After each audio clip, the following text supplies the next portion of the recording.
जय श्री श्याम। आज मैं आपको एक भजन सुनाती हूँ। कान्हा मेरी लाज अनमोल है, तेरे सिवा कौन इसे रखेगा श्याम। कान्हा मेरी लाज अनमोल है, तेरे सिवा कौन इसे रखेगा श्याम। तुझे तो पता ही होगा, तुझे तो पता ही होगा, इसका क्या मोल है। कान्हा मेरी लाज अनमोल है, तेरे सिवा कौन इसे रखेगा श्याम।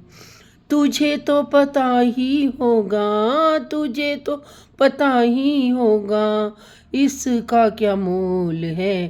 कान्हा मेरी लाज अनमोल है, तेरे सिवा इस कौन रखेगा ध्यान।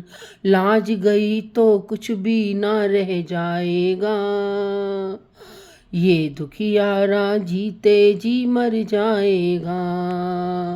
हो लाज गई तो कुछ भी ना रह पाएगा, ये दुखियारा जीते जी मर जाएगा। कान्हा अंधकार घनघोर है, कान्हा अंधकार घनघोर है, तेरे सिवा कौन इसे रखेगा श्याम। कान्हा अंधकार घनघोर है, तेरे सिवा कौन इसे रखेगा श्याम। एक सहारा सबको मिल ही जाता है, पर मुझको तो वो भी नजर नहीं आता है। हो एक सहारा सबको मिल ही जाता है, पर मुझको तो वो भी नजर नहीं आता है। कान्हा मेरे हाथ कमजोर है, कान्हा मेरे हाथ कमजोर है, तेरे सिवा कौन इसे रखेगा श्याम। कान्हा मेरी लाज अनमोल है, तेरे सिवा कौन इसे रखेगा श्याम।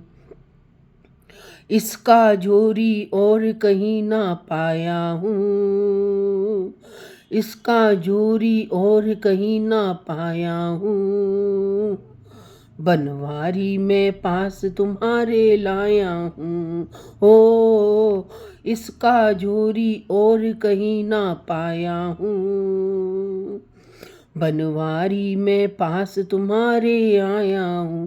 कान्हा तू बता क्या मोल है, कान्हा तू बता क्या मोल है, तेरे सिवा कौन इसे रखेगा श्याम। कान्हा मेरी लाज अनमोल है, तेरे सिवा कौन इसे रखेगा श्याम। तो भक्त श्याम बाबा से कह रहा है कि बाबा मेरी लाज के सिवा कुछ नहीं है मेरे पास। ना मेरे पास धन है, ना मेरे पास दौलत है, ना वैभव है, ना व्यभिचार है, बस मेरी लाज मेरे पास है। जैसे तूने गज गज की लाज बचाई ग्राहक से, ऐसे तू मेरी भी लाज बचाई हो।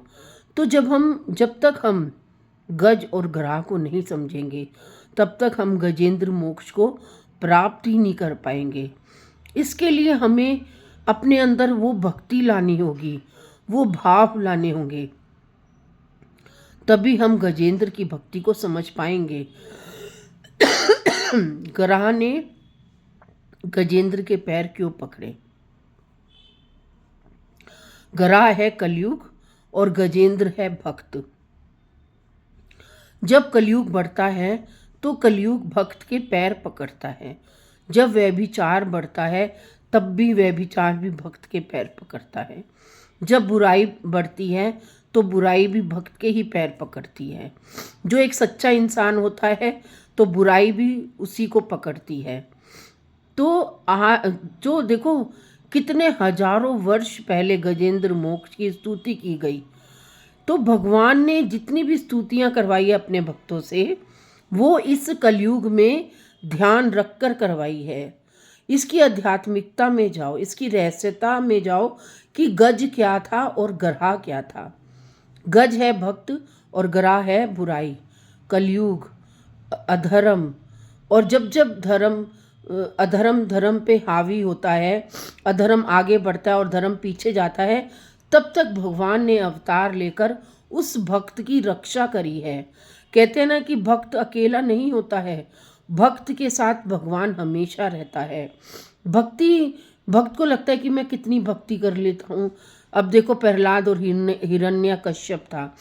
हिरण्यकश्यप ने प्रभात का वध, प्रहलाद का वध करना चाहा तो भगवान ने कैसा नरसिंह रूप ले लिया था। तो जैसे जैसे भक्तों की रक्षा भगवान ने करी है, तो वैसे ही आज भी इस कलयुग में भगवान अपने भक्तों की रक्षा करता है, उन्हें संभालता है। आज ये जो मैंने भजन गाया, ये कोई साधारण भजन नहीं है कि बाबा तेरी मेरी लाज अनमोल है, तेरे सिवा कोई नहीं इस जगत में। क्योंकि भगवान ही है जो भक्त की लाज को बचाता है। कोई नहीं खड़ा होता उसकी लाज बचाने के लिए, तो भगवान ही अपनी उसकी लाज को बचाता है। क्योंकि आज ही जो कलयुग बढ़ता ही जा रहा है, अधर्म बढ़ता ही जा रहा है, बुराई बढ़ती ही जा रही है। बुराई इतनी बढ़ गई कि जो अच्छाई होती है उसको बुरा कहती है। बुराई अपने अंदर कभी अपनी बुराई नहीं देखेगी, जो अच्छाई होती है उसके अंदर बुराई को देखेगी। अगर कोई अच्छी बात भी कहेगा तो उसको कहेंगे कि ये तो ज़्यादा बोलती है, ये तो ज़्यादा लड़ाई करती है। तो उसको आजकल जो अच्छाई को लड़ाई का नाम दिया जाता है। वो इंसान ये नहीं देखता कि इसके ऊपर कितने कष्ट आ रहे हैं, कितने ये संघर्ष से जी रही है। नहीं, तब भी बुराई हमेशा अच्छाई को ही बुरा ठहराती है, अधर्म धर्म को ही बुरा ठहराता है। अगर आज अधर्म नहीं होता तो महाभारत का युद्ध नहीं होता, आज अधर्म नहीं होता तो राम रावण को नहीं मारता, आज अधर्म नहीं होता तो कृष्ण भगवान कंस को नहीं मारते, आज अधर्म नहीं होता तो भगवान ने जो अवतार लेकर आए, नारायण अवतार लेकर आए, अपना पूरा पूर्ण रूप से आए, सुदर्शन चक्र लेकर आए, गदाधारी लेकर आए और अपने पूरे रूप में आए, गरुड़ पर बैठ के आए, शंकर चक्रधारी बनकर आए। तो किस लिए? ताकि वो अपने भक्त की रक्षा कर सके, अधर्म को कम कर दे, अधर्म का नाश करे। तब भी ग्रह ने गज के चरण छुए, उसको खाने ही वाला था, तो एकदम से भगवान ने उसके गज की ग्रास, क्योंकि 1000 साल तक ग्रह ने गज के पैर को अपने मुंह के अंदर दबाए रखा था। और जब बिल्कुल ही गजेंद्र ग्रह के मुंह में जाने वाला था तो भगवान की उसने स्तुति करने लगा, क्योंकि पिछले जन्म में वो भगवान का बहुत बड़ा भक्त था। तो एंड टाइम पर उसको भगवान की वो स्तुति याद आ गई और उसने जैसे स्तुति आरंभ करी, भगवान तुरंत प्रकट होकर अपने भक्त को बचा ले गए। लेकिन उन्होंने ग्रह को छुआ था तो ग्रह भी मुक्तियों से छूट गया, अपने श्राप से छूट गया, और भगवान ने उसे भी इतना सुंदर रूप दिया और उसको बैकुंठ में ले गए। क्योंकि जब भगवान का स्पर्श हो जाता है तो बुरा सा बुरा व्यक्ति भी भगवान के स्पर्श मात्र से अच्छा हो जाता है। आप गजेंद्र मैंने आपसे सोचा था कि मैं गजेंद्र मोक्ष की एक रहस्यता बताऊंगी, एक आध्यात्मिकता बताऊंगी।